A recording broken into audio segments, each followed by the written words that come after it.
Հաճախ հանդիպում եմ մի խնդրի, որ մարդիկ ռեստորանային, հա, բիզնեսի մասին է խոսքը, թե խոհարարները, թե մատուցողները մեր երկրում ժպտերես չեն։ Դա էլ միանգամից շատ բացասական տպավորություն է։ Ես բացի նրանից, որ հավանել եմ քո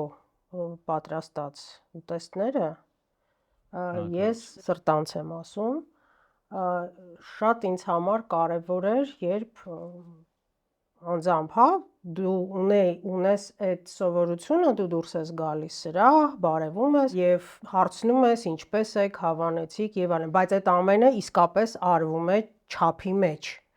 այսինքն սուբորդինացիա չխախտելով, բայց քաղաքավարության, հա, ոնց որ սահմաններում։ Այո, մեր համար նայեք, մենք խոհարարներս ուտելիքների, ուտեստների միջոցով փոխանցում ենք ձեզ մեր հարգանքը ձեր եւ ձեր կերակրատեսակի նկատմամբ ու ուզում ենք, որ դրանից դուք գաստրոնոմիական վայելքներ ունենաք։ Դրա համար մենք չենք բացառում, որ լինում են թերություններ, խոհարարները կարող են թերանան, մենք ինքներս կարող ենք թերանանք, մարդկային ֆակտորը երբեք չի վերանում։ Բնական է։ Դրա համար հաճախ մոտենում ենք հյուրերին, կարծիքներ ենք լսում եւ շատ լուրջ кейսեր ենք լուծել այդ կարծիքների լսելու արդյունքում, այսինքն ցանկացած տեսակի կրիտիկային մենք շատ դրական ենք վերաբերվում։ Ու այո,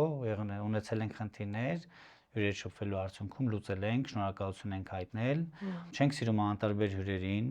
որովհետև այո, կրիտիկայի պետք է ենթարկվենք, հա։ Ու ասում եմ, մեզ մի գովացեք, մեզ եթե դիտողություն կա անելու, դա ասեք, որովհետև դա իրականում ուժեղացնում է մեզ։